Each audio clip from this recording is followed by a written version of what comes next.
when the beat was born. DJ Kool Herc and the Creation of Hip Hop by Laban Caracal and illustrated by Theodore Taylor III. Clive loved music. It didn't matter what kind, whether it was wah-wah scat of a jiving trumpet, the sorrowful twang of a sad voice, or the belting boom of a gospel singer. Little Clive loved the way sound thumped and bumped all the way down in his stomach. He loved the way the music made his feet go hip, hip, hop, hippity, hop. Little Clive lived in Kingston, Jamaica. His hero was a DJ named King George, who threw the biggest and baddest house parties in the neighborhood of Somerset Lane. On Saturday nights, everybody who was anybody made their way to Somerset Lane for King George's hot dance parties. Little Clive was too young to go to the parties, so he went to the house when King George and his friends were setting up during the day. They'd arrive pushing a big old handcart stacked with crates of records. Clive had never seen so many records. He imagined himself as a DJ, surrounded by all those records, choosing just the right song to get the party jamming. He saw himself toasting like a DJ, talking and singing over the instrumental B-sides of records. Clive dreamed of everybody's feet going hip, hip, hop, hippity, hop. Little Clive really wanted to be a DJ. When little Clive was 13, he joined his mama in New York City. Clive wasn't sure he liked his new neighborhood in the Bronx. It was cold. He had to wear a silly winter hat with ear flaps, and everybody made fun of him. But Clive did find one thing besides music that made him feel like he belonged. Sports. He ran track and lifted weights. He played basketball at the neighborhood playground. Soon little Clive was no longer little. He had grown to 6 foot 5 inches tall. He called himself Cool as Clyde after his favorite basketball player, Walt Clyde Frazier. But the kids on the basketball court took one look at his size and called him Hercules. Clive cut the name short to Herc and then added Cool to make it just right. Kool Herc. The best part of being big was that he could go with his mama to neighborhood house parties where he listened to the hottest tunes and danced like crazy. Clive loved those parties. They were just like the ones he stood outside of in Somerset Lane. One day, Kool Herc's father bought a monster sound system with giant 6-foot speakers. But when he hooked up the system, instead of a really big sound coming from the speakers, a little mumbling sound trickled out. Kool Herc spent days switching wires and plugging things into other things, until one day the sound was big. Not just big like Kool Herc, but big like an entire block in the Bronx. Kool Herc and his little sister Cindy rented the rec room in their housing project on Sedgwick Avenue. They hand-wrote invitations telling everybody when and where to get their groove on. They posted cards around the neighborhood. They set up their father's sound system.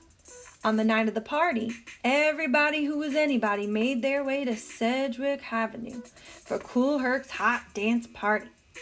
That's when Kool Herc became DJ Kool Herc. DJ Kool Herc noticed that dancers danced crazy hard during the breaks in the song, when the lyrics ended and the music bumped and thumped.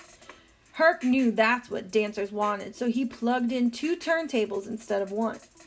He put the same record on both turntables. He set it up so that when one record ended its break, he could flip over to the other turntable and play it again. Doing this over and over, he made a 10-second break last for 10, 15, even 20 minutes or more.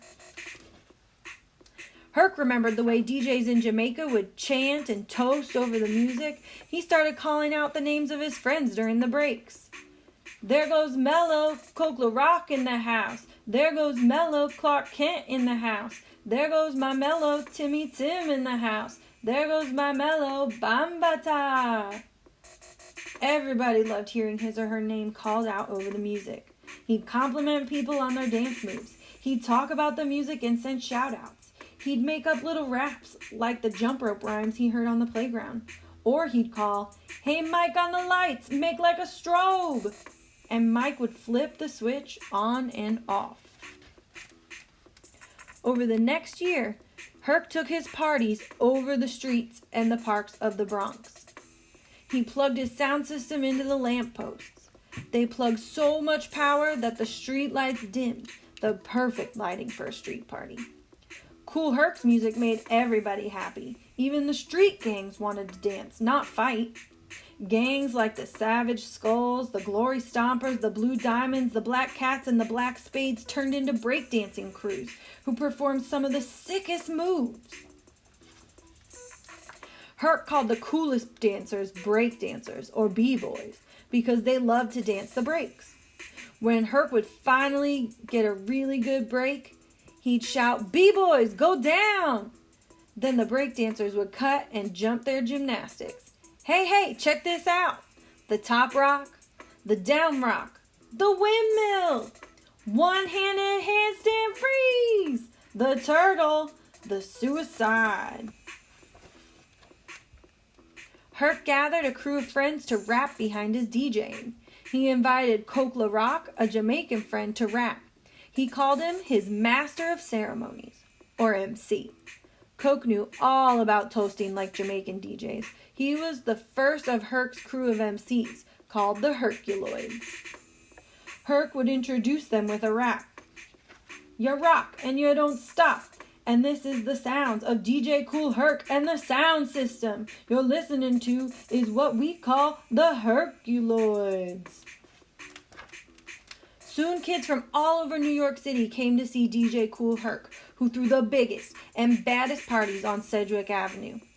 Africa Bambaataa, Grandmaster Flash, Jazzy Jeff, and dozens of others all wanted to be DJs just like Kool Herc. There's no story can't be told, there's no horse that can't be rode, no bull can't be stopped, and ain't a disco we can't rock. Herc, Herc, who's the man with a master plan from the land of Gracie Grace? Herc, Herc. Herc didn't just rock the block. He put the hip, hip, hop, hippity hop into the world's heartbeat.